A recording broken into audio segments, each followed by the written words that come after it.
Okay, welcome everybody. We're going to do a fairly quick, I'm going to not go into a ton of detail, but we're going to do a quick video on pulling the vector in and what I do to fix them up quick for creating a vector for a tapered ball nose cutting board. So here we go, create a new file. My piece is 18 by 12, 1.7 inches deep. I'm going to start it at the bottom left, so the XY is going to be set from there. I'm going to zero off the material surface. Okay, we have a new workpiece. I'm going to import my graphic. It's a SVG. SVGs are just vector files. You can see it imports it pretty big here. Now I got this from Adobe's stock photo website. I have a subscription there. Let's see, so first thing we're going to do is we want to get rid of this little box around here. Now we want to scale this, so I'm going to select it and group it real quick so I make sure I get a hold of everything. We're going to bring it way down. We're going to do a quick center everything in the world. Actually, that looks pretty good. Center it again. And you got to be mindful if you want to use a juice groove around the outside edge that you leave a margin for that. If you want to, you could add a quick graphic in. So we do a quick square, and I use a 7/16 bit on all my juice grooves, so I would probably go the same size.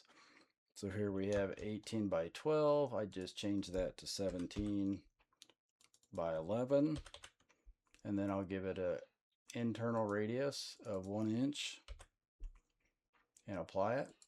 And there we have a nice juice groove. So close that, and I'm going to hit center again just to make sure that everything stays centered. I center a lot because it's so easy to move something. So first let's check and see how this graphic looks. So first thing we're going to do is ungroup it, because a lot of these features don't work well if everything's grouped. So we'll select it all, and we can actually just do a search all. You don't need to select anything. You can do a search all. So it's telling me there's 10 little intersections. So these are usually fairly quick to easy to fix. We're going to go ahead and take a quick peek at this one. This one's a whole bunch of weird points coming off, and we could fix all this, but it's not worth fixing. So we're going to go into edit mode, node edit mode. You can do N on your keyboard or just select the icon over here. And instead of trying to fix all this, we're going to drag this across and just have it cross the other vector. And now they have a great tool. Vector is a great tool, little scissors here. And when you're doing this, make sure, if you want it, make sure that this little checkbox click, because it'll rejoin these vectors for you. It does a great job. So here we are. We're going to grab the scissors, and we're just going to snip this stuff off. So there, everything's closed up. When we close it, it'll immediately automatically close itself.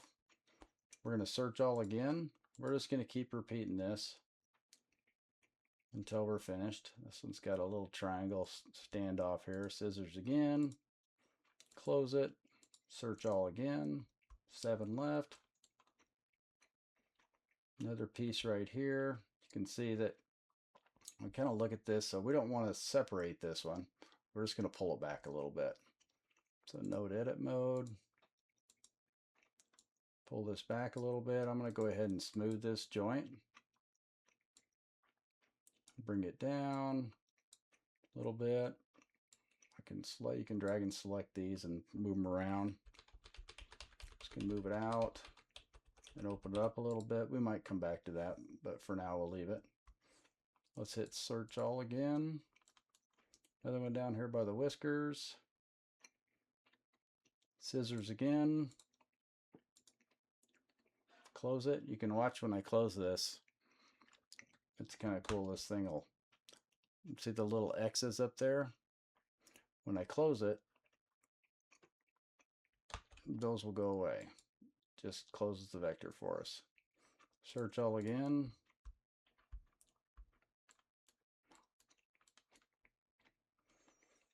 looking at this foot.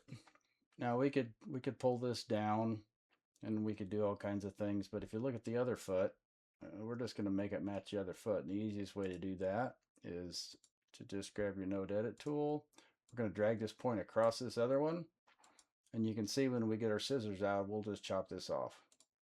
So chop, chop, chop, and close it. Automatically rejoins. Do search all again, and there we have 0 issues with this vector. So vcarve will like it. All the toolpaths will like it. Now, one of the things I like to do right away, because I know I'm going to use a 1/64 inch tapered ball nose, and I know the radius of that bit is like 0.008, something close to that. I like to go ahead and make sure that all of these little points, like this little point here, we cannot cut that, at least not very well. You'll run into some issues on the other, one side of it won't fit because either the inlay or the female, depending upon if it's an inside or outside, you'll have a little bitty tiny gap there. And you could use a V-bit. We're going to, a normal V-bit, and you wouldn't have as many of these problems, but you're not going to have the detail. This one would probably be okay with a V-bit, 30 degree or so, but we're using a tapered ball nose for this, so we don't care. There's a couple different ways to do this. If you just have a few of them, you can use a fillet tool, which is this little tool right here, which is wonderful. So if you click it, and if those of you haven't used it, play with it a lot. We're going to, our radius is around 0.008 something. So we're just going to go a little bit bigger just for the fun of it to make sure we have plenty of margin there. 0.009. Now this tool is pretty cool because it comes across and you'll see the icon change. That little check mark means it can fix that one. Blink. So you could go around and change every little thing in here that way if you wanted to, and it would take you a long time. You can also go back and you'll get a little X, and if you don't like it, it'll move it back to the original position. So that's a really nice way to do it for just small things or bigger or things like that. You can also, there is another way to do this, and I don't use this very often, but it's another way to do it. So we could create a circle. Let's just create a circle, and let's make that circle radius of 0.009, and let's create this circle. Go back and make sure it's the right size. So that gave me a circle with a radius of 0.009. And we can grab that circle, and we can manually just work it in, and I'm going to do this really quick. It's not going to be real close. To get it close to your end, a few nudges with the keyboard, and then we're going to go in with our scissor tool, and we're going to clip off everything we don't want. So if we wanted a nice smooth, we're going to clip this outside edge off, this one, these, and it'll probably fix that for us. Let's just hit close, and there we go. So you can also do it like that. I'm going to undo that. And get rid of the circle it left hanging. The Vectric has a nice gadget called Radius All Corners. And you want to make sure that nothing is grouped before you do this, because I've had grouping things seems to crash it. But if you go under Gadgets, Radius All Corners, if you don't have that, you'll have to go to Vector's website and search under Gadgets. And you'll have to select version 11. No matter what version you have, and there's an extension on the back of that, and I don't remember exactly what it is, but it's whatever the file name is, whatever is the extension, and just change that to whatever version of Vectric software you're using, and it'll pull it, and then you can install that gadget. But I'm going to do the 0.009 for all the corners, and I don't want to replace, I want to replace the existing vector, and I do not want a new layer. And I'm going to select OK, and it'll go through and it'll fix all those for us really fast. If we go in and look at them, you can see all those little points have been radiused for us. So they all have a really nice curve now. So we're in a ball when our taper ball nose comes in, it can just make her just hit that and it'll just be perfect. So next thing we're going to do is we're going to go ahead and we're going to create the first toolpath. So I'm going to use V-carve for this. I'm not going to use the inlay toolpath, so we're just going to use a normal V-carve, and the first cut we're going to do is the female. So for the female, I'm going to select a 0 start depth and a 0.25 flat depth. And it's already selected, but I'm going to go ahead and show you guys. This is a CIC tool bit, and it's already been configured as a V-bit. So if you guys don't know how to do that, you essentially just make a new bit, select a V-bit, and you bring this in. And then your included angle is twice the radius. So if you look at the specs of this bit, it's 6.2 for the radius. You just have to select V-bit, put the diameter in, which is 1/4 inch, and then 12.4 for this bit. Each bit's going to be a little bit different. I'm going to select that. And then I'm going to use some clearance tools. So this one's a 1/8, this one's a 1/16. Not going to go into a ton of detail about these. I'm going to go 0.125, so half the cut, so it'll make 2 cuts, 55 inches a minute, 25-inch plunge rate. On the 16th, it's just clean up. And I know a lot of people don't use the smaller bit, it takes extra time, but I put it in there anyway. It tends to clean up, saves you a lot of work at the end, at least as far as I'm concerned.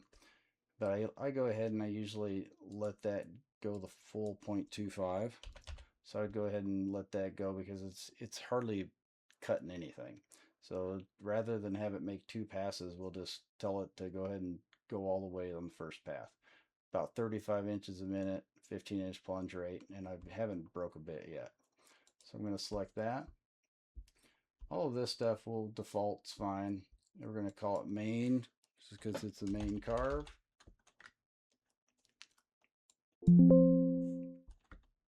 And of course it tells me there's no vectors selected, which is fine because I haven't selected anything. So let's select all these. Let's calculate it. And this is what it's going to give us. And that looks pretty good. Yeah, could we carve it? Yep, just like that. It'd probably might be okay. There's a few spots in here. I'm like that. There's really close. So some of these things you guys see, it's not going to cut real well. We want to give it a little more gap in some of these. So we're going to go in and do just a little work on this vector. Get a little long-winded. So this right here, I'm going to start with just making this a little smaller. Simple dimensioning. Let's go percentage. Let's just make it 85%.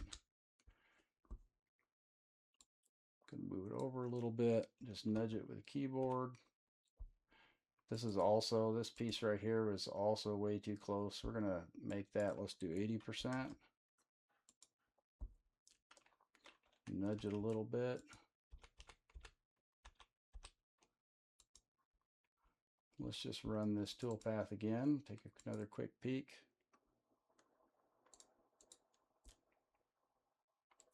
Give us a little more room there. That's not too bad. We can live with this right here. The eye doesn't look too bad. We might make this a little bit bigger. This could be problematic. There's a lot of very small crevices in there, and you might run into problems on the male side. So we can do a little work on this, clean it up though. So I'm just right away going to take this one. We're going to make it a little bit bigger. Percentage. Let's just make it 150%. I could have just grabbed it, and we're just going to slide it out just a little bit. We're going to go into node edit mode, which is just in on the keyboard where you can grab it. And you see all of these little dots. So when we did radius all corners, this thing went crazy. And it made 1,000 little changes in tool bit path. And unfortunately, and I may be wrong, but Vector thinks all of these are a change somewhere. So it's going to go around, and when it's doing your toolpath, it's going to have to do a lot of work to calculate this. There's a great feature that we're going to apply to this graphic right now. And it basically curve fit. So what this thing does is it goes in and it'll force graphics to fit a certain profile.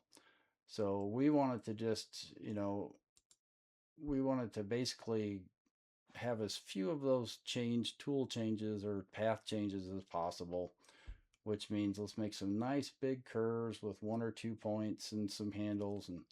And we're going to tell it to have a tolerance of 0.01 for this one. And then we're going to use Bezier curves. First we need to select our graphic here. Select it all. We want to preview it, and I like to zoom right in on something that I'm worried it may change or some close graphic. Then I will preview it. And see, it really doesn't change anything. I mean, the graphic still looks good, but look how many less points it has. The point reduction is just phenomenal. So we're going to apply that. We're going to say, okay, that's fine.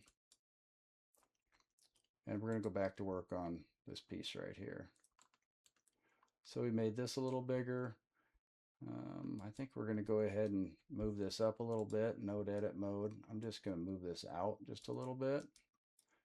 See, and you can also, there's another spot where if you guys want to, you can make another circle, and you can make that circle whatever size you think your tool's going to be, and then move your circle around and see if it fits in between the vectors. That's another way to kind of judge what's going to happen.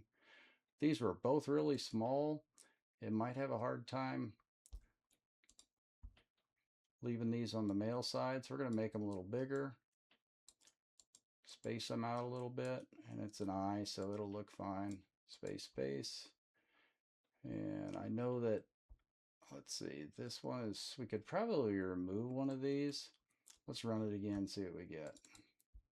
Oops, forgot to select the vectors again.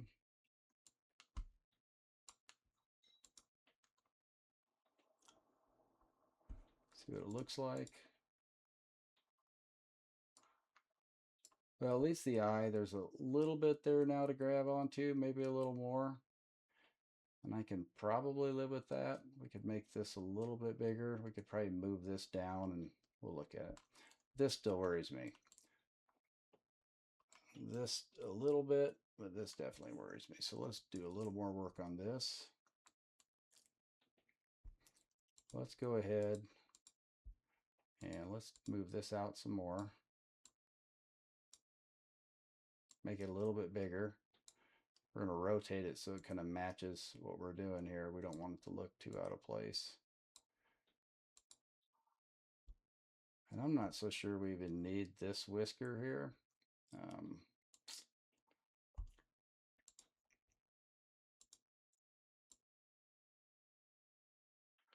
Let's move it out here.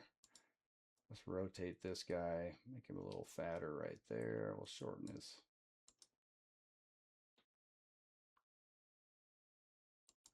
And that's not too bad. So let's go in here. We're a little concerned about this one. Let's just take this one out. So let's just move this down here. Grab this point. We're going to move it down here. Actually, then we'll just cut this out.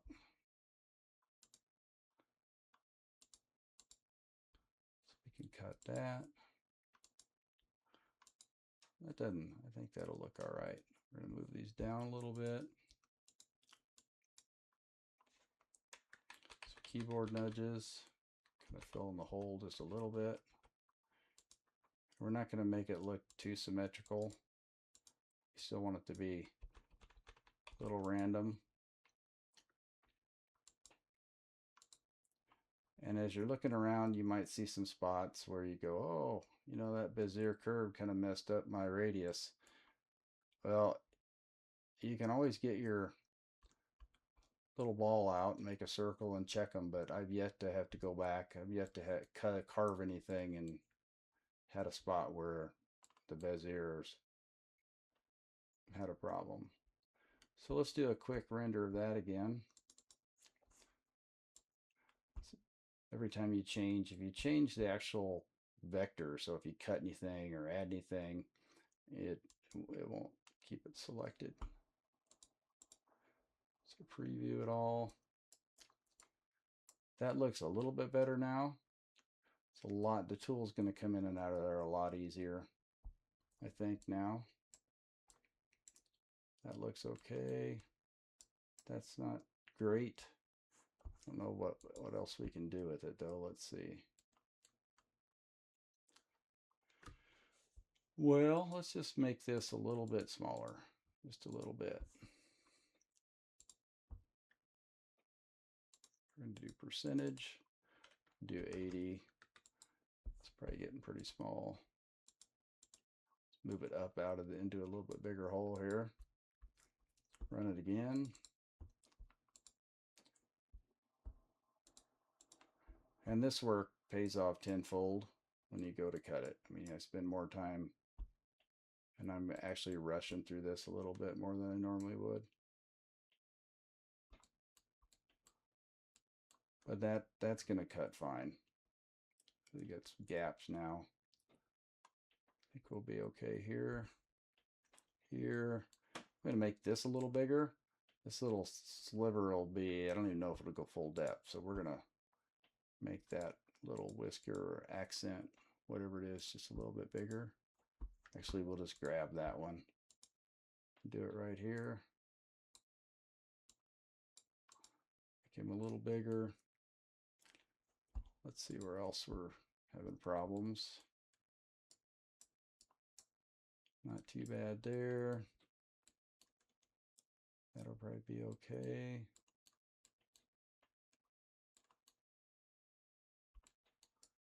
That'll probably be all right. Probably be all right. That could be a little bit bigger. Make this E, this knee thing just a little bit bigger. And it's not too bad if you've got a nice big cutting board with tight end grains, but if you've got something, some loose wood, you're going to knock down that stuff like crazy, and then you're going to have a big gap. So you want to make sure there's some space around it. I'll take a quick peek at this. Not sure that should be okay. This little nibble knop, I'm not sure what that is.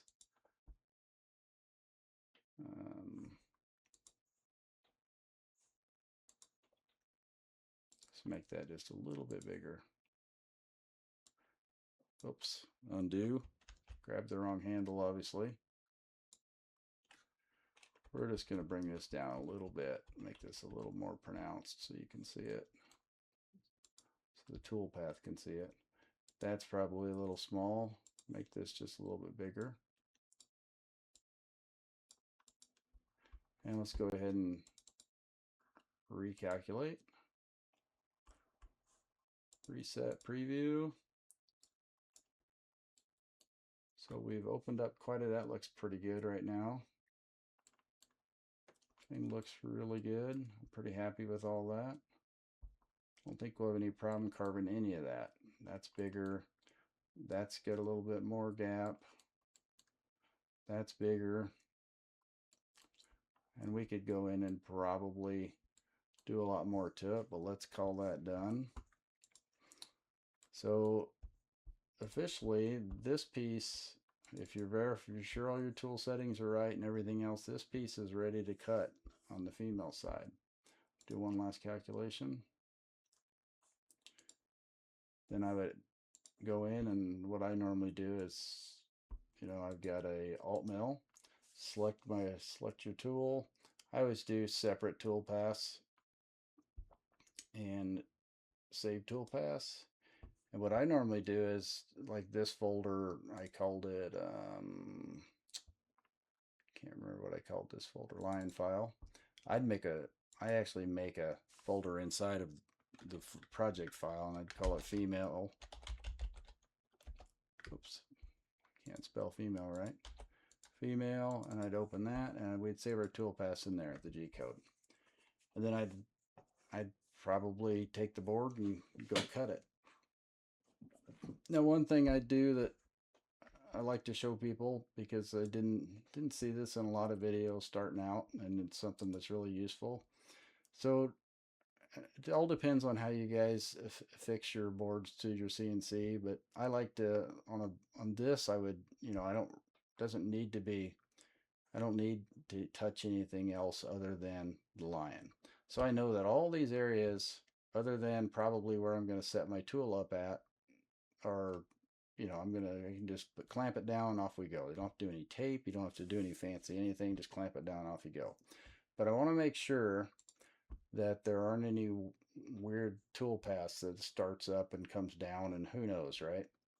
So I go in, and they have a great feature. You can make, so we don't want to radiuses, but so any place you're going to have your clamp, make a box. And if, you know, so here we'll make a box, and it can be all the way across. It can be however big you want it. And then when you say, okay, this is where I'm going to have my clamps, you select all these boxes, shift select, and we're going to go into right here is manage keep out zones, and just create from selection. Now it will not, when it creates a tool pass, it just knows that so it would actually, the tool would come up to go whoop, and it'll go right around things. So it knows that you're going to have your clamps there. And then we make sure you recalculate. This recalculate all tool paths, great way to do it. Recalculate it. Now when it cuts it, it won't go in these areas. So you can safely put your clamps there, and off you go. So let's say we went and cut it, and that's actually part of the video. I set it up and cut it. And after that, we're going to come back, and we have to do the inlay side. So sides not much more complicated. So we're going to make another sheet. We're going to say new sheet, and it's the same size, so we're good. The inlays I do, so right click edit. On the inlays I do make the XY point in the center, because I like to clamp on the outside on these.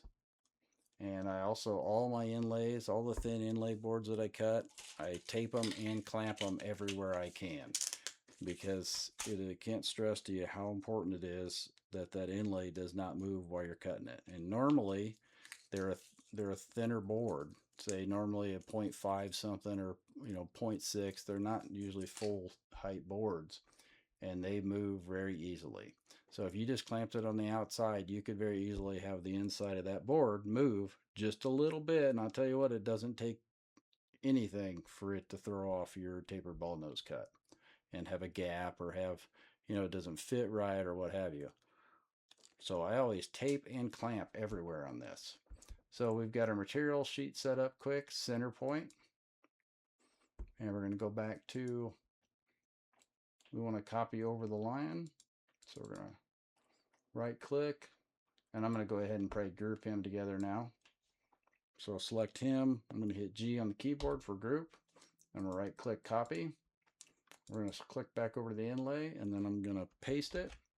And I'm just going to go ahead and right away and just do a center blink.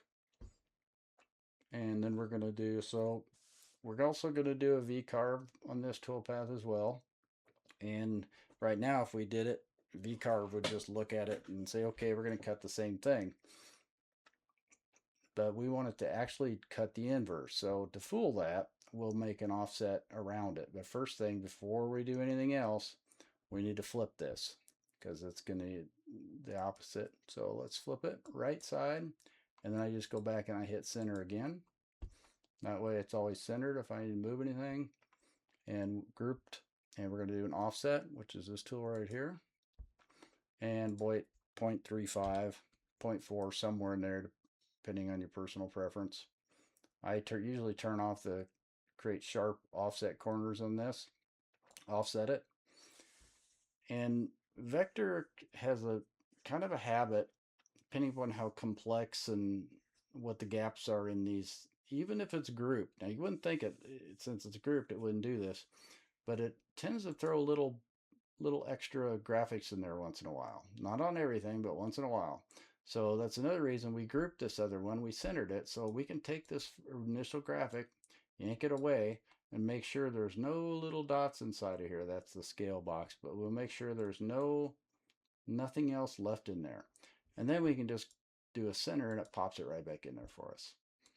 So for the next tool, so now we're ready to do the next tool path for this is the inlay. So we are going to do a V-carve on this as well.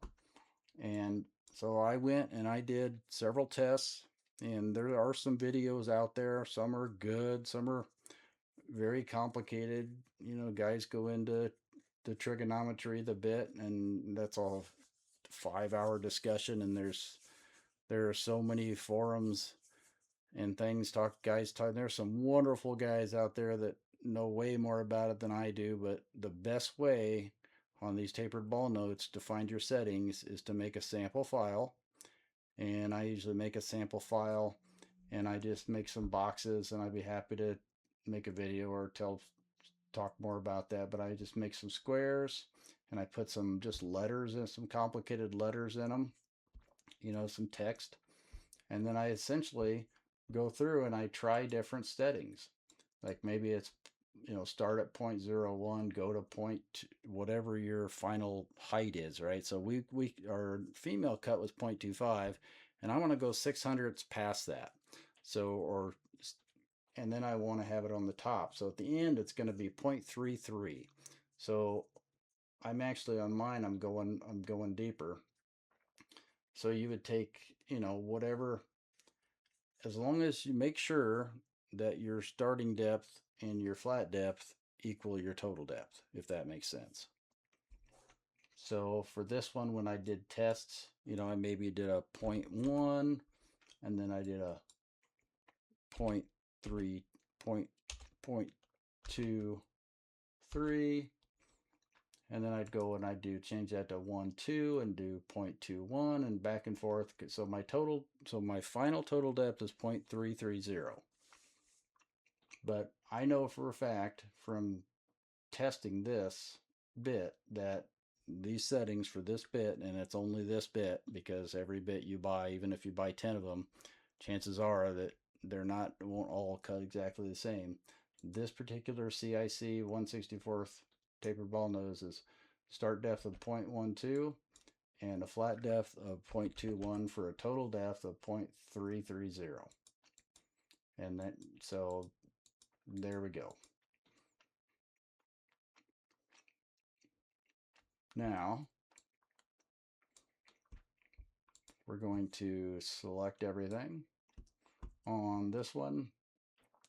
Now remember that the very first cut it does, it's going to go in and it's going to do 0.12 plus whatever your bit depth is. So it can be a pretty deep first cut for some of these bits.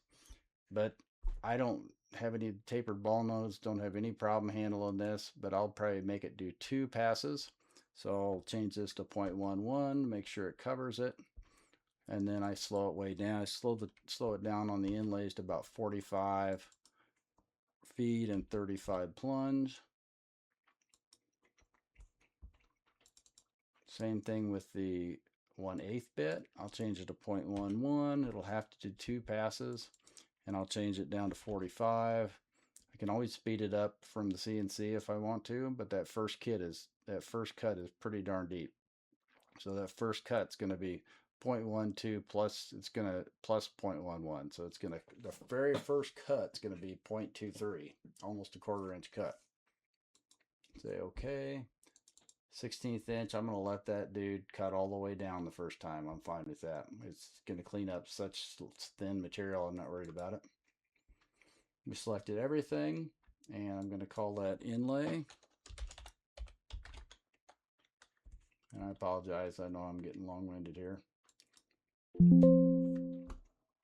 So it's interesting that Vectric software knows my keepout zones even on a new sheet. And it's either a bug or I don't know, I should probably report it as a bug, but it's not the end of the world. We're just going to go and we're done with it anyway. We're going to clear those zones.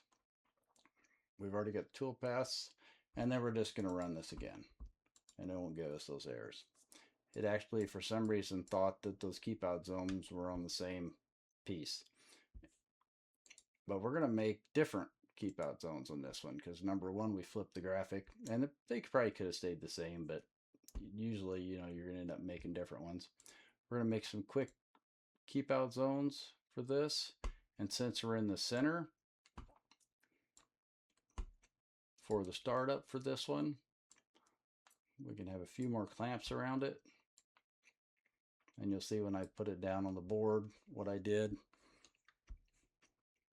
So once again, select, shift select all your squares, circles, whatever you decide to put on there for your keep away zones. Make some new ones. Now if you have existing ones, you've got to hit clear before you select new ones. And there's our keep out zones. We're going to recalculate our inlay toolpath, and we're going to view it. So that's what we're going to get. Doesn't look too bad. Just looking for any spots that are either too small or look like they're going to get knocked over real quick, especially some of the ones we fixed. That one's pretty thin. Some of it, once again, we're right back to this whisker area, but I think we're going to be okay. So we're going to go ahead and call that good. And export our toolpath. And I do the same thing here. I'd go back to the root folder, make one called Inlay, if I could spell it right.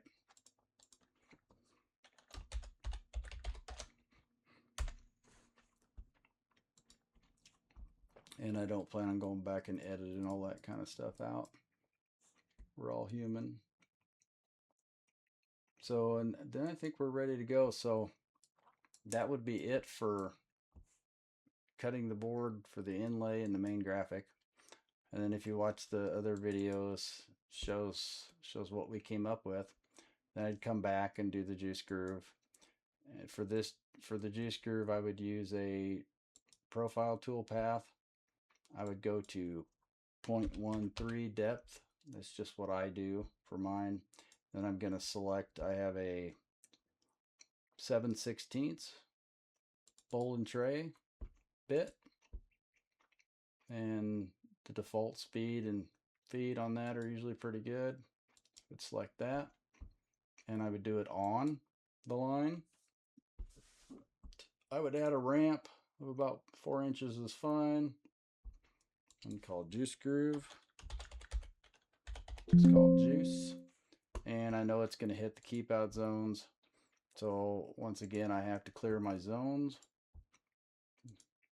So I'm going to clear them and run the juice groove again. And just do a quick preview. And there. So that looks pretty good. Pretty happy with that.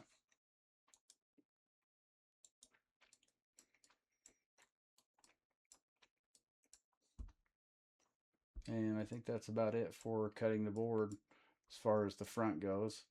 I'll do another separate video for the back. And I'll save it. Lions tutorial.